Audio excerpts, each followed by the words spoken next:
Good afternoon and welcome to INDI Semiconductors third quarter 2024 earnings call. At this time, all participants are in a listen-only mode. A question and answer session will follow the formal presentation. As a reminder, this conference call is being recorded. I will now turn the call over to Ashish Gupta, Investor Relations. Mr. Gupta, please go ahead. Thank you, Operator. Good afternoon and welcome to INDI Semiconductors third quarter 2024 earnings call. Joining me today are Donald McClymont, INDI's co-founder and CEO, Raja Bal, INDI's CFO, and Mark Tyndall, Head of Corporate Development and Investor Relations. Donald will provide opening remarks and discuss business highlights, followed by Raja's review of INDI's Q3 results and Q4 outlook. Please note that we will be making forward-looking statements based on current expectations and assumptions, which are subject to risks and uncertainties. These statements reflect our views only as of today and should not be relied upon as representative about views of any subsequent date. These statements are subject to a variety of risks and uncertainties that could cause actual results to differ materially from expectations. For material risks and other important factors that could affect our financial results, please review our risk factors and our annual report on Form 10-K for the fiscal year ended December 31, 2023, as well as other public reports filed with the SEC. Finally, the results and guidance discussed today are based on consolidated non-GAAP financial measures such as non-GAAP gross margin, non-GAAP operating loss, non-GAAP net loss, and non-GAAP net loss per share. For a complete reconciliation to GAAP and the definition of the non-GAAP reconciling items, please see our Q3 earnings press release, which was issued in advance of this call and can be found on our website at www.indisemi.com. And I'll turn the call over to Donald. Thanks, Ashish, and welcome everybody. Let me first briefly cover our financial performance within the context of the overall automotive market environment before focusing on INDI's business achievements. During the third quarter of 2024, INDI achieved total revenue of $54 million, coming in above the midpoint of our guidance. Given the persisting unfavorable global macroeconomic environment and the well-reported short-term challenges impacting the automotive industry, these results are a testament to INDI's resilience. As we look forward, the growth reflected in our fourth quarter outlook and strategic backlog update highlights our ability to take share and outperform. Last quarter, we highlighted some of the factors negatively impacting the automotive industry, including the high cost of credit influencing consumer purchasing decisions and the ongoing elevated levels of vehicle and semiconductor inventory. We also noted that these challenges were widely anticipated to persist through the second half of 2024. Fast forward 90 days, this is indeed what the industry has experienced. But to paraphrase Mark Twain, the reports of the automotive industry's demise were greatly exaggerated. While we still see some uncertainty for the automotive market, the long-term market drivers of in-cabin experience, safety, and electrification remain strong, with safety and electrification being further accelerated by stringent new global regulations and increasingly demanding vehicle assessment programs from NHTSA and Euro NCAP. INDI remains incredibly well positioned to deliver growth across these three megatrends, leveraging our innovative and growing product portfolio to secure design wins, which will translate into significant volume shipments in global production vehicles. Additionally, the Chinese automotive industry, EVs in particular, are showing relative strength, and to that end, demand for INDI's ICs in China remains strong through the quarter. Let's turn to our business progress in the third quarter across our focus sectors. The news for the quarter across our target markets was unequivocally positive. We continue to gain commercial customer traction with our class-leading products. For ADAS, starting with vision, our recently launched INDI 880 vision processor family is driving new design wins by hitting the customer sweet spot of performance, power, and cost requirements. In exhaustive customer testing, our solution is demonstrably exceeding the performance requirements of the upcoming and very rigorous US and European safety regulation for vulnerable road users that I discussed last quarter. Additionally, the numerous European and Asia-based OEM design activities across occupant and driver monitoring applications that we also highlighted last time for INDI 880 and its predecessor products continue apace. And in China, the popular Avatar e-vehicle is now on the road with our vision processor supplying e-mirror solutions. We're also delighted that the INDI 880 processor family was recognized with the award of Sensor Innovation of the Year by the Autotech Breakthrough Awards last month. Autotech Breakthrough is a leading independent organization that recognizes the top companies, technologies, and products in the automotive and transportation technology markets. Winning this prestigious award in a strong field of peers is an incredible validation of the class-leading image signal processing innovation embodied in INDI's latest generation vision products. Our key 77 GHz radar program continues to progress well. Our lead customer is advancing through their internal productization stages, and we remain steadfastly on track to support our customer to bring our highly competitive radar ECUs to production with multiple OEMs within the 2025 timeline as previously communicated. For LiDAR, our photonics team has secured a customer-funded program for a complete LiDAR optical engine, plus a separate design win for a high-performance optical module. Both programs will leverage our world-class in-house optical component and system integration abilities. Moving to in-cabin user experience, I described in detail last quarter our various lighting, power delivery, and wireless charging products and latest program wins. And all these are progressing well and on schedule for volume deployments commencing now and ramping in 2025. Our commercial momentum is strong, with numerous design wins across Western OEMs, including Porsche, General Motors, Volkswagen, and multiple Ford models. And in China, we are pleased to report Xiaomi, Avatar, BYD, Li Auto, and many more OEMs are using INDI's ambient lighting ICs. This quarter, I want to highlight an unsung hero and more recent addition to our user experience portfolio, smart connectivity. The transportation and effective reproduction of high bandwidth data across the vehicle is essential for the growing multitude of in-cabin applications supporting audio-video entertainment and ADAS sensor data visualization. INDI's smart connectivity lineup of high-performance interface converters and retimers now has multiple active design and engagements with global OEMs, including a large North American e-vehicle manufacturer. Finally, let me briefly touch upon our electrification portfolio. We have not elaborated on our capabilities in this segment, as our solutions today are primarily custom ASICs commissioned by specific customers. However, it's worth highlighting that INDI's unique engineering capabilities of analog, power management, digital, and system design are highly valued by Tier 1 system integrators who are dissatisfied with off-the-shelf solutions for their electrification applications, compelling them to commission INDI to deliver what they truly need. Although the past several quarters have been challenging, the long-term automotive outlook continues to remain strong.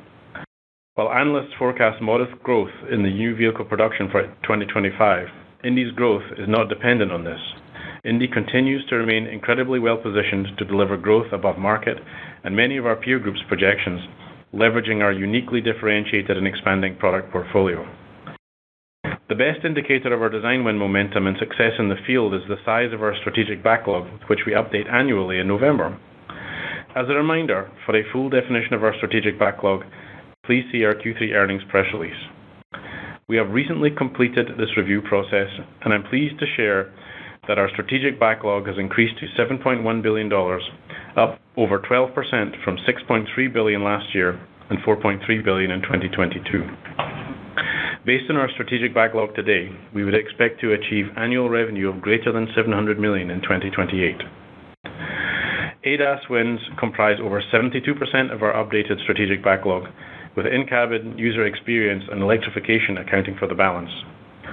The notable additions to our strategic backlog this year include some of the major DMS OMS wins for our INDI 880 vision processor family that we shared previously, plus a combination of our next-generation wireless charging and smart connectivity solutions. Lastly, I would like to congratulate Raja on his appointment as our full-time Chief Financial Officer. As you know, Raja has served as Chief Accounting Officer from the time of our launch, and more recently, as our acting CFO since June when Tom took medical leave. I want to personally thank Raja for his dedication and support over the last months. This promotion is extremely well deserved. Tom, who has been recuperating, will return soon in an advisory capacity to assist with strategic projects. Given Raja's tenure with INDI and Tom's continued engagement with us, we expect a seamless transition. I will now turn the call over to Raja for a discussion of our Q3 results and our Q4 outlook. Thanks, Donald. For the third quarter of 2024, revenue came in at $54 million, slightly above the midpoint of our outlook, up 3.1% sequentially. Non-GAAP gross profit was $27.2 million, or 50.4% gross margin, which was above our outlook and up sequentially, resulting primarily from improved product mix. R&D was $33.7 million, while SG&A was $10.3 million, bringing total operating expenses to $44 million, consistent with our forecast. As a result, our third quarter non-GAAP operating loss was $16.8 million. With net interest expense of $900,000, our net loss was $17.7 million, and loss per share was 9 cents on a base of 199.9 million shares. Turning to the balance sheet, we exited the third quarter with total cash, including restricted cash, of $107.2 million versus $122.6 million in Q2, reflecting a net usage of $15.4 million of cash during the quarter. This was primarily comprised of $31.2 million of cash used in operations, partially offset by $10.9 million raised from the ATM facility and $5.7 million increase in our short-term credit facility. The higher-than-anticipated cash usage in operations during the quarter was primarily driven by an accelerated inventory build in anticipation of future revenue growth. Moving to our outlook, for the fourth quarter of 2024, we expect to deliver strong quarter-over-quarter revenue growth within the range of $56 to $60 million, or $58 million at the midpoint. This translates to over 7% sequential growth, outpacing projections for the automotive industry.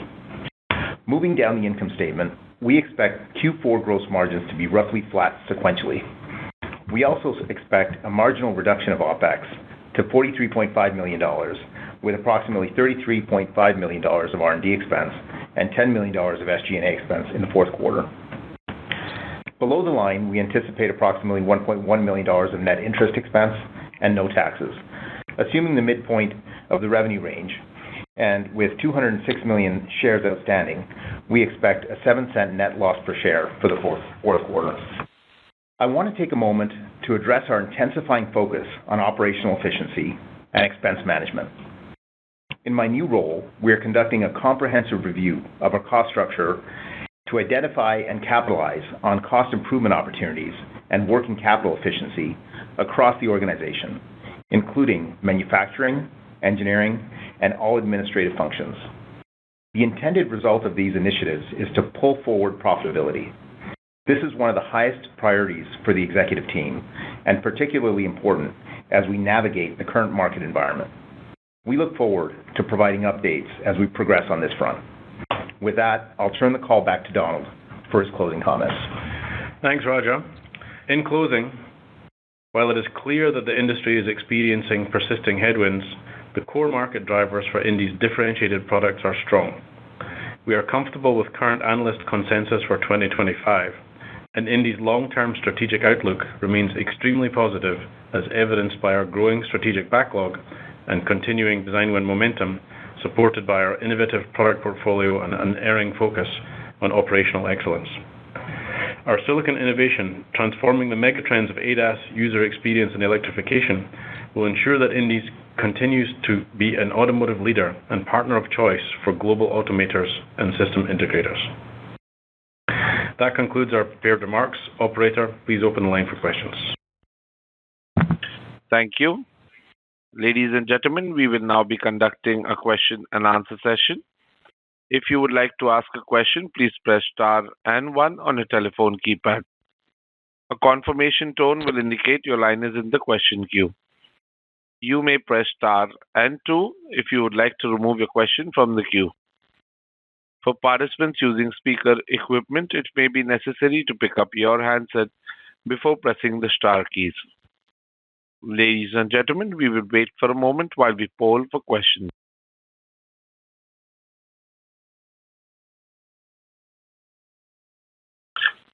The first question comes from the line of Suji DeSilva with Roth Capital Partners. Please go ahead. Hi, Donald. Raja, congratulations and best of luck in the new role, and great to hear that Tom will become back soon. Thanks, Suji. Yes, sure. So The 25 revenue growth, thanks for the color there on the consensus estimates. Just can you give a sense of what the large radar programs that you announced several quarters ago are doing in terms of initial looks into OEM programs and uptake? And then you mentioned the term customer homologation. I wasn't really familiar with that term, so if that has any impact on the ramp opportunity growth, that'd be helpful to know. So the radar program, as we talk a lot about it, remains on track. We've made maybe a little bit better than planned progress through this quarter. We have a small amount of significant revenue in 2025, which is part of our the thin end of the wedge of the ramp of that program. But we feel very good about where that is.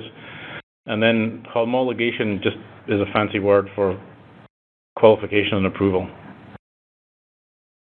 Frequently using the automotive. Yeah. Thanks, Donald. I'll try to keep up there. And then a separate question on you talked about the regulations, NISTA and NCAP. Can you talk about the specific benefits for INDI in terms of product sets and maybe what the timing of those regulations kicking in would imply for shipments to you? I'd imagine you'd try to ship ahead of those requirements, but just any color there would be helpful as well. I mean, basically, cars we're getting designed into now are being governed by regulations for several areas, particularly automatic emergency braking and driver monitoring systems. They're becoming regulated in the time frame that we're sort of dealing with now as far as our design ends go. So that's basically what's driving it. It becomes just a tailwind for us in terms of where our product base is, and that's kind of what that's about. Okay, last question and I'll move on. The cost improvements, are there any product that Raja talked about, any product areas impacted specifically there, and what kind of revenue run rate would be break even implied by the cost efforts? Thanks. Yeah, so no product areas are going to be impacted. That wasn't the intent of my comment. Really, we're just taking a fresh look in my new role across the board at cost efficiencies. We're looking at manufacturing, OpEx, all of our support functions, working capital metrics, et cetera. So I definitely see opportunity there, and we look forward to keeping you updated. But we're not changing our view on the break-even point at this point. I think the consensus models has us at roughly $80 million of top line getting to break even, and we're comfortable with that for now. Great. Thanks, guys. Thank you. The next question is from the line of Ross Seymour with Deutsche Bank. Please go ahead. Hey, guys. Thanks for asking the question. Congrats on the solid results. I guess I have a near-term question and a long-term question. Donald, a lot of the peers talked about kind of another leg down in the business and, visibility getting worse, et cetera. China was strong, but the rest of the world, not so much. What are you seeing from customers, whether you want to talk kind of geographically or just in general inventory burn, those sorts of things? And why is INDI able to buck the trend now? So for sure, the market is still choppy. We believe that the macro issues that had affected us in the last 3 or 4 quarters are largely behind us, and those are the ones that were particularly specific to us. And quite simply, the reason that we're able to buck the trend is that we've gone through the period where we had delays in program ramps, and we're now beginning to see much more solidity in that. And it really takes us back to our original business as usual, where our profile and revenue is at a first order governed by our own share gain rather than by the macro. Got it. Makes sense. And is there a geographic centricity to that? Or is it just where your designs are is where it is? It's not exactly that demand is stronger or weaker in any sort of macro sense from your perspective? No, it's more the latter than the former. We did see a little bit of a tailwind towards the end of last quarter and through this quarter in China, as others have seen also, due to a bit of a recovery of their e-vehicle industry. But rather, it's more the former than the latter, or the latter than the former. But yeah, whatever you said. Yeah, not geographic, but yeah, more where our designs actually are centered. Got it. And then I guess my last question, it's refreshing to hear you say you're comfortable with where the street is for next year. Can you remind us just kind of conceptually, one, is there any sort of seasonality we need to think about, first half, second half, anything like that? But probably more importantly, what's the bridge that you have to get from this year's revenue to next year's revenue? What are the key products that are launching, vision, radar, any sort of buckets like that to make us just give us a little more color? Well, we're exiting the year at a run rate of approximately $60 million. And we have a bridge to get there, which is largely evenly split in two main drivers between user experience and vision-based products, which are ramping through the year. And then there's, as I said, a small amount for radar in the second half, which we talked about last quarter also. And then some dogs and cats, but that's the guts of it. Got it. Perfect. Thank you very much. And Roger. Thank you. Ladies and gentlemen, in order to ensure that the management is able to address questions from all participants in the conference, please limit your questions to one question and a follow-up and rejoin the queue, please. Thank you. The next question is from the line of Cody Acree with the Benchmark Company. Please go ahead. Yeah, thanks for taking my question and congrats on the progress. And Raja, congrats on the promotion. Maybe if you could talk about the backlog growth, the 12%. I would have thought maybe during this year with the machine vision wins and the radar wins that number could have been higher. Were there any puts and takes in that backlog number that came out? Yeah, there were. I mean, we won way more business than the incremental number between the adjacent years. But we did have some fairly well publicized push-outs, and that had an impact on next year, which is reflected in that. But I mean, we're very happy where the number landed. It's a great number, and it's going to translate into annual run rate business in the near future. And maybe can you just provide any further detail on the program ramps that you're expecting for either machine vision or for radar next year? Well, I mean, machine vision is already heavily ramping through this year. We have a lot of programs in that space spread across a lot of OEMs. And we expect that individual OEMs add more models to the same programs as they deploy in new model launches. I mean, the classic example is BMW starting with 7 Series, going to 5 Series, going to 3 Series. So that's really how we expect that to roll out.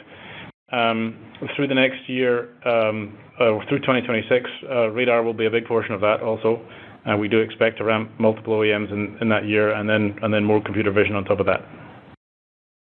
All right. Thank you very much. Thank you. The next question is from the line of Anthony Stoss with Craig-Hallum. Please go ahead. Hi, good afternoon, guys. Congrats on the nice execution, and congrats, Raja. I wanted to also drill in a little bit on the backlog, Donald, and if you could give us a sense of by geography, if it's evenly split, just a sense of where it's coming in. And then also, are you seeing a reduction in content as maybe more vehicles shift to lower price vehicles? In terms of the geographic split in the backlog, we have won a lot of business, which is US and European based, also some in Japan and Korea. The China business, we also have wins in there, but the larger programs which span multiple product lines within OEMs and tier ones is more centric outside of China. So it's probably 80% of it is outside. And then what was the second half of the question? Sorry, Tony. Just on the shift to cheaper vehicles, if you're seeing a reduction in content with your customers. Not at present. I mean, that's a sort of narrative that we brought into the story last quarter, which is really just an explanation for the overall macro malaise that we could offer. For us, we typically deploy into mid to higher tier customers, but also the lower end of mid tier, and particularly in some of the applications in computer vision where they're safety related and mandated by law, then they're also going to be deployed in low end vehicles. So I don't think we'll feel too much of a split between model ranges, especially with the interest rates coming down right now. I think that may be something which decays as a narrative over the course of time. Thanks, Donald, and best of luck to Tom. Thank you. Thank you. The next question is from Craig Ellis with B. Riley Securities. Please go ahead. Yeah, thanks for taking the question. And Raja, congratulations on the appointment. Donald, I wanted to go back to backlog and just inquire about a longer-term dynamic relative to some of your prepared comments. So in the past, and again today, the company's talked about the backlog providing some level of visibility. If we look 3 years out, you mentioned the $710 million in revenues. I think it was calendar 28. The question is, as we think beyond 2025, what are the bigger blocks that take us from where we'll be next year at that consensus level that you talked about towards that 710? Yeah, well, I think we mentioned in the prepared remarks also that a large percentage of our entire backlog is now driven by ADAS products, which really is driven by vision and radar. And those are the key drivers for the company into the future. We do have some good backup from our user experience business. It still is a large portion of our running business today, and will continue to be so.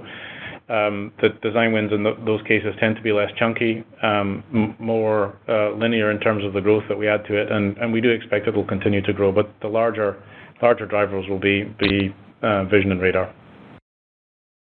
Got it. And then the follow-up question, going back to some of the design wins that you talked about in China. I think there were 4 in the ambient lighting area and then 1 in vision processing. Can you just talk about the design win momentum in that geography and how you think about maybe the intermediate term revenue opportunity with some of those domestic customers? Thank you. Yeah, I mean, it's good. I mean, we've had presence at pretty much all the China OEMs, from the more traditional ones, which have been around for a longer period, to the more newer entries, including such as Avatar and Li Auto and NIO, etc. BYD is a large customer of ours also. So we have a great sales representation. We have a great sales channel into all of those guys. And it's a very dynamic market. It's very exciting. The term coined is moving at China speed, and we can move things much more quickly in that geography than in others. It is more volatile for that reason. Their behavior of the OEMs is similar to, let's say, new entrants into the market in e-vehicle space. But we're excited about the market. It's a market we can't afford to ignore. It's 30% of the entire automotive market, so we intend to be well represented there. Got it. Thank you. Thank you. The next question is from the line of John Tanwanteng with CJS Securities. Please go ahead. Hi, good afternoon. Thanks for taking my questions, and congrats, Raj, on the role. I was wondering if you could talk about the risk of potential for further push-outs or delays or anything like that. You mentioned, visibility across the industry is low, and we've obviously seen that in the past. What kind of cushion have you put into next year just to account for maybe they're not all completely done yet, or do you think that most of those are pretty safe at this point? What you have in the pipeline? I mean, we felt after we did a large review during last quarter that we built in enough conservatism, and 90 days further on, that remains to be the case. In fact, we're more secure in our belief of that 90 days down the road than we were 90 days ago. We believed it then, but we believe it even more strongly now. The specific issues that hurt us, we do strongly believe that they're behind us. In terms of overall influence on SAR or macro, we believe that we've built a very conservative view of the overall units shipped into the automotive industry for 25 and 26 and beyond. And anything that moves in the upward direction versus our model should be a tailwind in addition to what we put down on paper. Got it. That's helpful, and it's good to see the momentum coming back. Second, I guess, Raja, could you any thoughts on if you might need to use the ATM again as growth reaccelerates, or is that kind of the final one you expect to use before you get to cash flow positive? No, we don't. We don't anticipate any further use. Perfect. Thank you. Thank you. As there are no further questions, I would now like to hand the conference over to Donald McClymont for closing comments. Well, thanks everybody for attending, and look forward to seeing you at the investor conferences over the course of the next few weeks. Thank you. This concludes today's teleconference. You may disconnect your lines at this time. Thank you for your participation.